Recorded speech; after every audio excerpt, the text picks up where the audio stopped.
Dr. Elena Santos stood motionless before the quantum observation chamber, her dark eyes fixed on the holographic display that stretched from floor to ceiling. The patterns shouldn't have been there. Quantum fluctuations in deep space followed predictable patterns.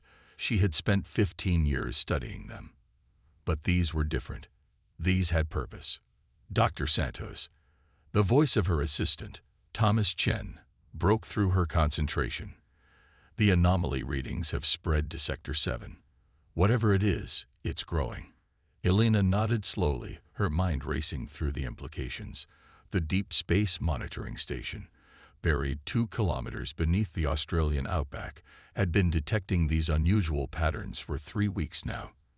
At first, they had appeared random, easy to dismiss as background noise. But Elena had noticed something others had missed. The fluctuations were learning. "Show me the pattern recognition analysis," she commanded. The holographic display shifted, presenting a 3-dimensional model of the quantum disturbances. They pulsed with an almost organic rhythm, expanding and contracting like a giant cosmic heartbeat. But beneath that obvious pattern lay something far more disturbing. "They're mapping us," Elena whispered, the realization striking her like a physical blow. "Every quantum pulse is cataloging our technological signatures, our defense systems, our communication networks, our power grids. They're creating a complete blueprint of human civilization." Thomas stepped closer to the display, his usually casual demeanor replaced by growing concern. "But that's impossible. The energy required to manipulate quantum fields at this scale would be beyond anything we've ever encountered." Elena finished. She reached for the secure quantum comm unit on her wrist, her fingers hovering over the emergency protocols she had hoped never to use. "Contact the Defense Council. Authorization Santos Omega 97. Tell them." She paused, knowing her next words would set in motion events that could never be undone. "Tell them Cassandra Protocol is confirmed." 12 hours later, Elena stood in the heart of the Global Defense Council's emergency chamber in Geneva. The circular room buzzed with tension as military leaders and scientific advisors from every major nation absorbed the implications of her report. The holographic displays now showed a much clearer picture of what was approaching Earth, and it was far worse than even Elena had initially feared. "We're not dealing with a simple invasion force," she explained, manipulating the display to show the vast network of quantum disturbances.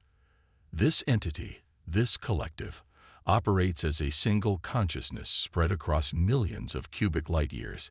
It doesn't just conquer civilizations, it absorbs them. Their technology, their knowledge, their very essence becomes part of its expanding network." "A hive mind," General Sarah Chen interrupted, her weathered face grave. "Like the theoretical models from Project Mirror." Elena nodded. "Exactly. But this is far more advanced than anything we predicted. It doesn't just connect consciousness, it reforms it. Every civilization it encounters becomes another node in its network. Their individuality and free will subsumed into the collective." "How long?" The question came from Dr. James Morrison, head of the Global Technology Council. "How long until it reaches Earth?" "At current speeds," Elena brought up the temporal calculations. 6 months, maybe 7, but that's not what worries me most." She highlighted a section of the quantum mapping data. "It's already begun probing our defenses. Every piece of connected technology on Earth is being scanned, analyzed, and categorized. By the time it arrives, it will know every strength and weakness in our civilization." The room erupted in worried murmurs, but Elena raised her hand for silence. "However, we have one advantage. The collective doesn't understand humanity's greatest strength, our ability to adapt, to do the unexpected. And I believe I know how we can use that against it." She activated the final part of her presentation, revealing plans that had been developed in secret for decades. Operation Blacklight, a complete shutdown of every networked system on Earth. Not just a blackout. We go dark. Completely dark. We disappear from the technological spectrum entirely. "That's insane," Morrison protested. Our entire civilization depends on those networks. The economic damage alone would be nothing compared to losing our free will to a cosmic hive mind. Elena countered. The collective expects resistance. It expects us to fight back with everything we have. What it doesn't expect is for us to simply vanish. General Chen leaned forward, her eyes sharp with interest. We've been preparing for something like this, haven't we? All those redundant systems, the analog backups, the old tech preservation programs, they weren't just about emergency preparedness. Elena allowed herself a small smile. Humanity has always been paranoid about technological dependence. We've maintained alternatives, backups, and contingencies that most species would consider primitive or obsolete. But more importantly, she brought up a new set of schematics. We've been developing technologies that operate outside standard detection parameters, weapons and systems that don't rely on traditional energy signatures. The room fell silent as the implications sank in. What seemed like paranoid preparation could now be their salvation. Elena looked around at the assembled leaders, knowing that her next words would shape the future of human civilization. The collective believes it knows everything about us from our technology. It thinks it understands human nature because it can read our networks and analyze our communications. But it's about to learn what every force that has ever underestimated humanity has learned. We are at our most dangerous when we're cornered. She gestured to the quantum readings one final time. We have 6 months to implement the greatest disappearing act in human history. We need to teach our entire civilization how to go dark, how to fight blind, and how to strike from shadows the enemy doesn't even know exist. The collective thinks it's hunting us. We're about to show it what it feels like to be the prey. As the Defense Council began drafting implementation orders, Elena returned to her quantum displays. The cosmic heartbeat of the collective pulsed steadily, growing stronger with each passing moment. Soon, very soon, it would learn that humanity's greatest weapon wasn't their technology or their weapons. It was their capacity to adapt, to change, and to survive. The game was about to begin, and humanity was about to change the rules entirely. Commander Jack Chen watched from the bridge of the UEA's Shadow Dancer as Earth went dark. One by one, the familiar technological signatures of human civilization winked out across the globe. Communications networks, power grids, orbital platforms. Everything that made humanity visible to the cosmos was shutting down in a carefully choreographed sequence.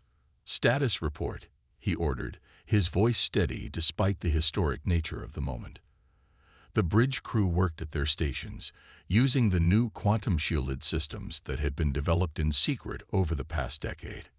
"North America is dark," Lieutenant Maria Rodriguez reported, her hands moving across the holographic interface. "Europe and Asia following on schedule. Orbital facilities are going offline according to protocol." She paused, checking another reading. "Sir, we're getting some interesting reactions from the alien observation posts in the system." Jack allowed himself a small smile. "I imagine we are." "Put it on screen." The main display showed the chaos erupting across various alien monitoring stations.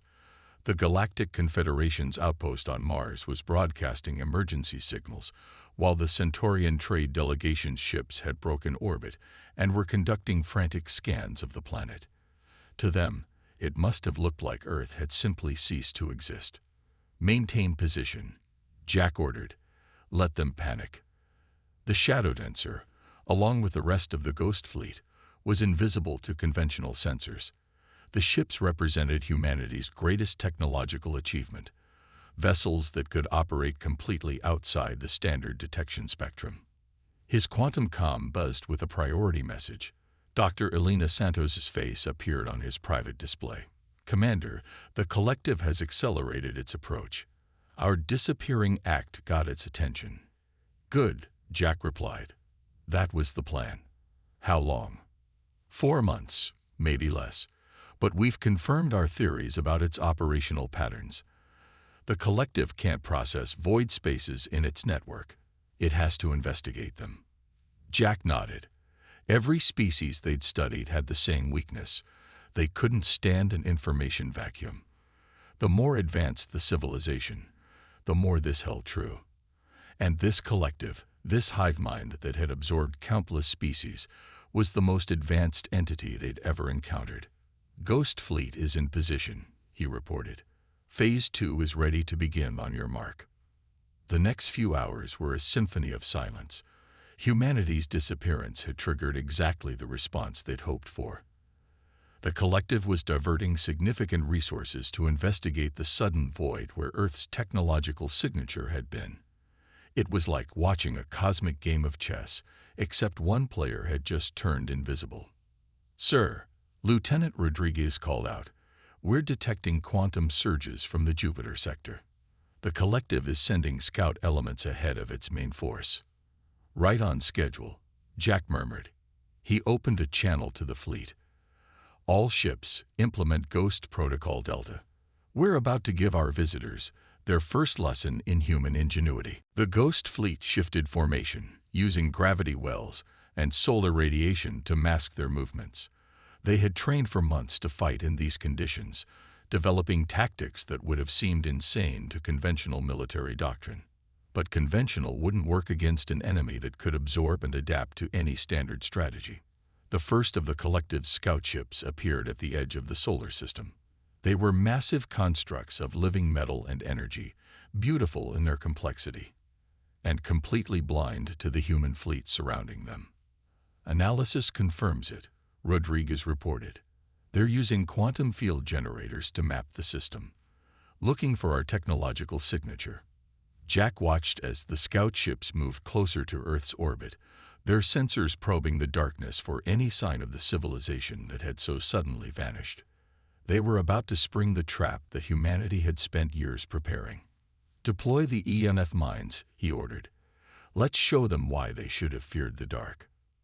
Across the solar system, thousands of seemingly dormant satellites activated. They weren't communication relays or defense platforms, as the collective had assumed from its earlier scans. They were something far more primitive and far more dangerous: electromagnetic field generators designed to create localized disruptions in the quantum network the collective relied upon. The effect was immediate and devastating. The scout ships' beautiful forms distorted as their quantum fields collapsed.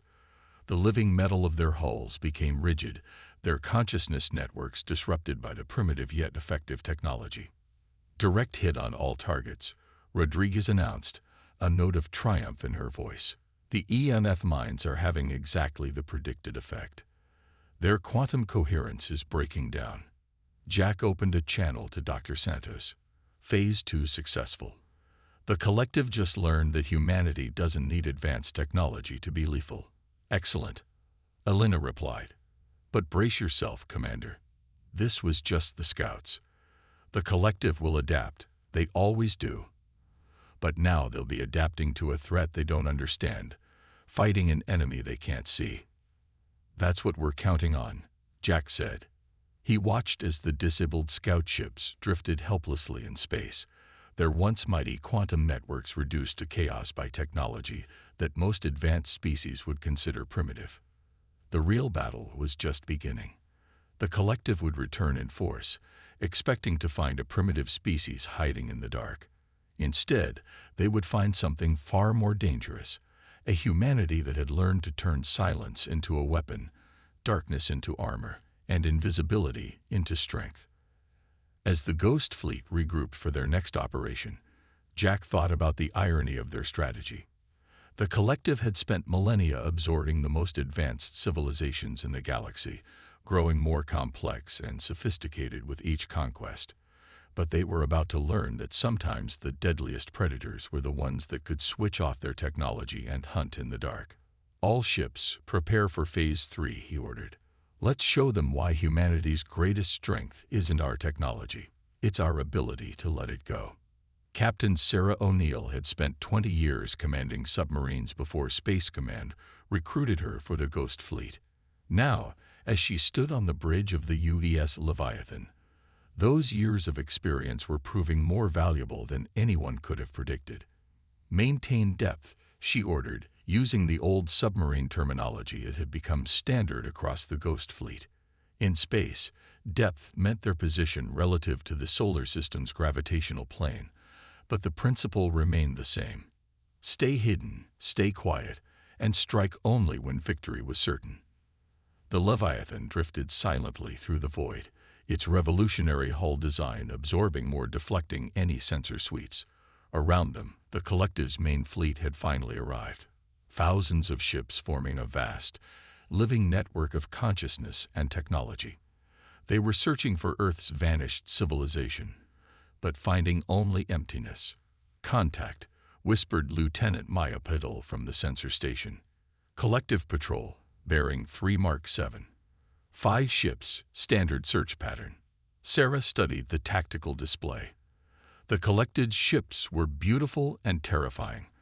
Organic technology merged with crystalline structures that pulsed with quantum energy. But they had a fatal flaw. They were too connected, too dependent on their shared consciousness. "Status of the quantum wake?" she asked. "Holding steady," Maya replied. "They're still generating the standard search field. No sign they've detected us." Sarah allowed herself a small smile. The collective's quantum technology was incredibly advanced, but it created a detectable disruption in spacetime, like a submarine's wake in the ocean. If you knew what to look for, you could track them by their own energy signatures. "Message from command," Communications Officer Chen announced quietly. "Operation Deep Strike is green. We are authorized to proceed." Sarah opened a secure channel to the rest of her wolf pack. 5 ghost ships spaced throughout the sector, all running silent. "All ships, this is Leviathan. Prepare for synchronized attack. Target parameters are uploaded. We strike on my mark." The bridge crew moved with practiced efficiency, preparing their electromagnetic pulse weapons, technology so primitive by galactic standards that the collective had dismissed it as irrelevant in their initial scans of Earth. They hadn't understood that humanity had spent decades perfecting these primitive weapons specifically for this moment. "Enemy formation approaching optimal range," Maya reported. "Their quantum field is at peak intensity." "Perfect," Sarah murmured. The stronger their quantum connection, the more vulnerable they were to disruption. "All ships, execute attack pattern Delta 7. 3, 2, 1. Mark." The Ghost Fleet struck from multiple vectors simultaneously. EMP torpedoes launched from seemingly empty space, their trajectories calculated to catch the collective ships at their most vulnerable points. The patrol's quantum field, which served as both their nervous system and their primary defense, actually amplified the electromagnetic pulse. The effect was catastrophic. The beautiful crystalline ships spasmed as their quantum network collapsed. Their organic technology, suddenly cut off from the collective consciousness, began to break down. In less than 30 seconds, 5 of the most advanced ships in the galaxy had been reduced to drifting hulks. "Direct hits confirmed," Maya announced. "All targets neutralized. No distress signals detected." But Sarah wasn't celebrating yet. "Begin Phase 2, she ordered. "Let's see what we can learn from their remains." Special operations teams, trained in quantum-shielded suits, launched from the ghost ships. Their mission was to board the disabled collective vessels and gather intelligence. Each disabled ship was a treasure trove of information about how the collective functioned and how to destroy it. "Captain," Chen called out, "incoming transmission from Dr. Santos. Priority 1. Alina's face appeared on the command screen, her expression both excited and concerned. "Captain O'Neill, your attack was successful, but it's triggered something unexpected. The collective. It's afraid." Sarah raised an eyebrow. "Afraid? I thought they didn't experience emotions like we do." "They don't, normally. But the quantum readings we're getting from their main fleet, they're showing patterns we've never seen before. The collective is experiencing something entirely new to them. Uncertainty. They can't process the idea of an enemy they can't detect or predict." "Good," Sarah replied. "Fear is a weapon too." "It's more than that," Alina continued. "Other species are noticing. The Galactic Confederation is in chaos, Half their member species are demanding immediate military action against Earth, while the other half are arguing for attempting communication. They want to know how we're doing this. Sarah watched as her boarding teams reported in, their findings painting a picture of an enemy that had never conceived of being truly challenged. The collective had grown so dependent on its technological superiority that it had forgotten one of the most basic principles of survival: adaptation. New contacts. Maya's voice cut through the conversation. Massive quantum surge from the outer system. The collective is consolidating its forces. The tactical display showed hundreds of collective ships moving into a tight formation, their quantum fields merging into a single massive network. They were adapting, but in exactly the way humanity had predicted, by becoming even more connected, even more centralized. They're making themselves an even bigger target, Sarah observed. Send word to command. Tell them the collective is responding exactly as the simulations predicted. It's time for Phase 4. As the massive collective fleet moved through the solar system, searching for an enemy they couldn't see, Sarah thought about the ancient submarine warfare tactics that had inspired their strategy. Just as submarines had once used the ocean's depths to hide from superior forces, humanity was now using the vast darkness of space itself as a weapon. All ships, maintain silent running, she ordered. Let them search. Let them fear. Because soon, very soon, they're going to learn why humanity's greatest strength isn't our technology. It's our ability to think in ways they never imagined possible. Dr. Marcus Wong stood before the quantum visualization chamber in the hidden research facility beneath the Atacama Desert, watching the patterns of the collective's consciousness shimmer and flow. 3 months of studying their disabled ships had led to this moment, a discovery that could change the course of the war. The quantum entanglement patterns aren't just communication, he explained to the assembled military and scientific leadership. They're the collective's actual consciousness. And like any consciousness, they have a rhythm, a quantum heartbeat, if you will. Elena Santos leaned forward, her eyes sharp with interest. And you found a way to disrupt it. Marcus nodded, adjusting the holographic display. Better. I found their equivalent of a nervous system. The collective doesn't just share information, it shares consciousness through quantum resonance patterns. And these patterns have a critical vulnerability. The display shifted, showing a complex web of interconnected energy signatures. Every consciousness, whether individual or collective, requires a certain stability to function. The collective maintains this stability through quantum synchronization. But what happens to a consciousness when that synchronization is disrupted? Commander Chen stepped forward, his eyes narrowing as he studied the display. Like an electromagnetic pulse, but for consciousness itself. Exactly, Marcus confirmed. We can use their own quantum network against them. Instead of trying to destroy their technology, we can disrupt the very thing that makes them what they are, their shared consciousness. The implications were staggering. The collective had spent millennia absorbing other civilizations, growing more complex and more powerful. But that complexity was now becoming their greatest weakness. Marcus brought up another display, showing the results of their simulations. Captain O'Neill's submarine tactics gave us the perfect delivery method, he continued. The Ghost Fleet can approach undetected, carrying quantum resonance disruptors tuned to exactly the right frequency. When activated, these devices will create a cascading failure throughout their entire network.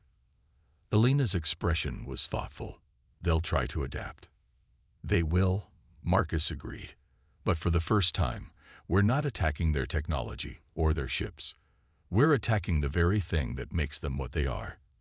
Their adaptation response will actually make them more vulnerable. The plan was set in motion within hours.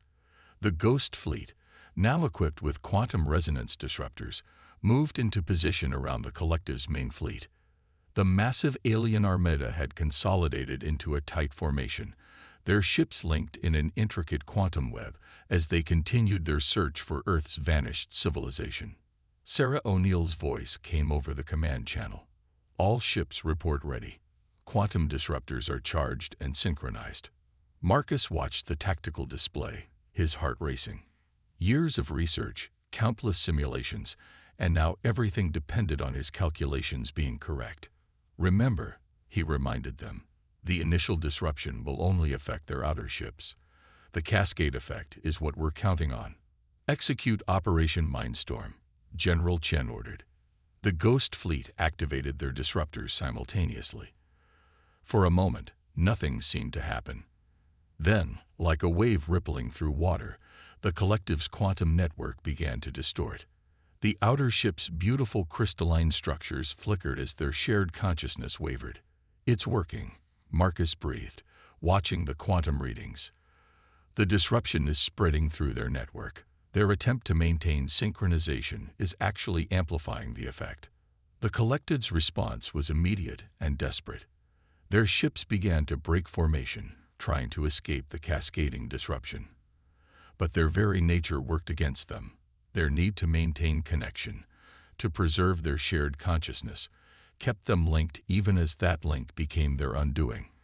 Multiple ships are going dark, Sarah reported. Their quantum fields are collapsing. We're seeing signs of consciousness fragmentation across their entire fleet. The display showed the collective's once perfect formation dissolving into chaos. Ships collided as their coordination failed. Others drifted aimlessly, their crews suddenly cut off from the hive mind that had controlled them for countless generations. We're detecting something else, Elena announced, her voice tense with excitement. Individual consciousness signatures. The absorbed species, they are beginning to emerge from the collective consciousness. Marcus stared at the readings in amazement. They hadn't just disrupted the collective.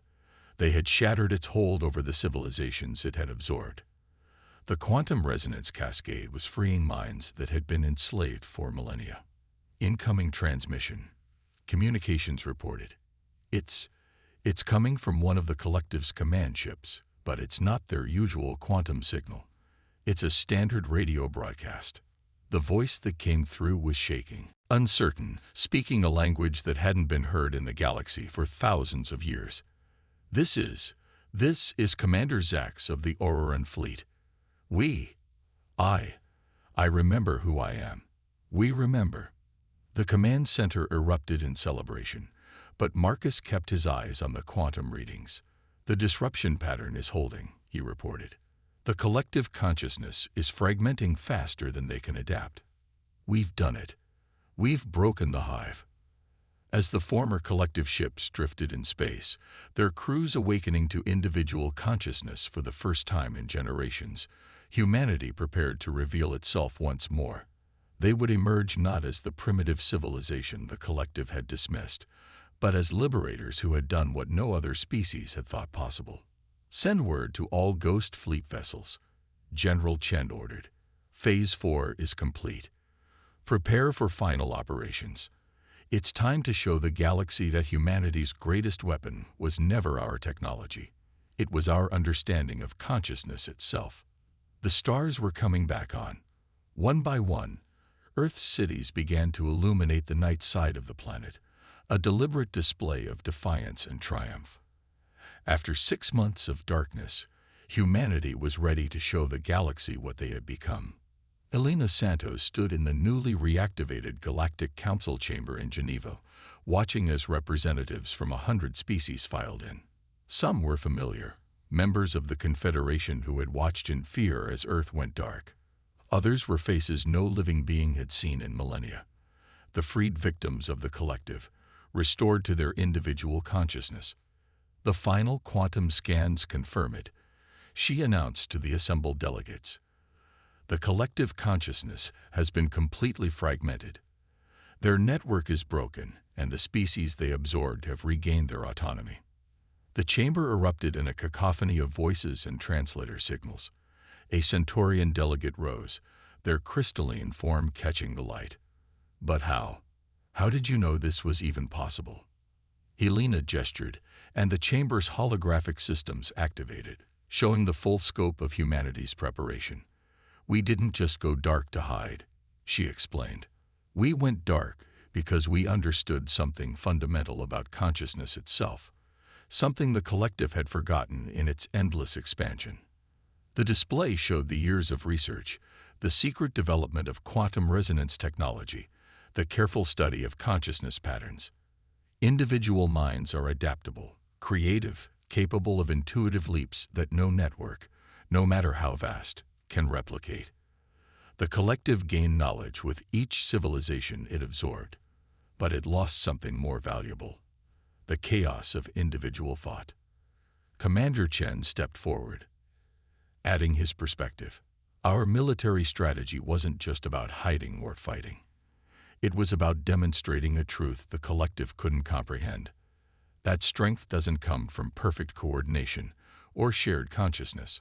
It comes from diversity, from unpredictability, from the brilliant chaos of individual minds working together by choice. The Ghost Fleet was revealing itself now, their ships dropping their stealth fields to show the galaxy the force that had shattered the collective. Captain O'Neill's voice came over the chamber speakers as her ship, the Leviathan, took up position above the council building. "We didn't win this war with superior technology," she declared. "We won it by understanding that sometimes the most advanced solution isn't the right one. Sometimes you need to think like your ancestors, to remember the lessons learned in the depths of Earth's oceans or the darkness of its caves." Dr. Wong's quantum displays showed the final moments of the collective, not its destruction, but its transformation. The resonance cascade didn't just break their network, he explained. It reminded them of who they were before. Every absorbed species carried within their quantum patterns the memory of their individual consciousness. "We didn't destroy the collective, we woke them up." A ripple of understanding moved through the chamber. The representatives of the freed species stood, one by one, their voices joining in a chorus of gratitude and amazement. They had been trapped in the collective's consciousness for so long that they had forgotten the joy of individual thought, the power of personal choice. But what happens now? The question came from a Drachnid ambassador, their scaled features concerned. The collective maintained order across half the galaxy. Without it, we have an opportunity," Elena interrupted, "not to replace one form of control with another, but to build something new. A true alliance of free species, each contributing their unique perspectives and abilities." The holographic display shifted one final time, showing the vast network of quantum resonance satellites humanity had deployed. "We developed this technology not just as a weapon, but as a tool. These satellites can detect any attempt to create another collective consciousness, to ensure that no species ever loses their individuality again." Commander Chen stepped forward. "Earth is offering this protection to all species. We will maintain these guardians, these sentinels against forced consciousness integration.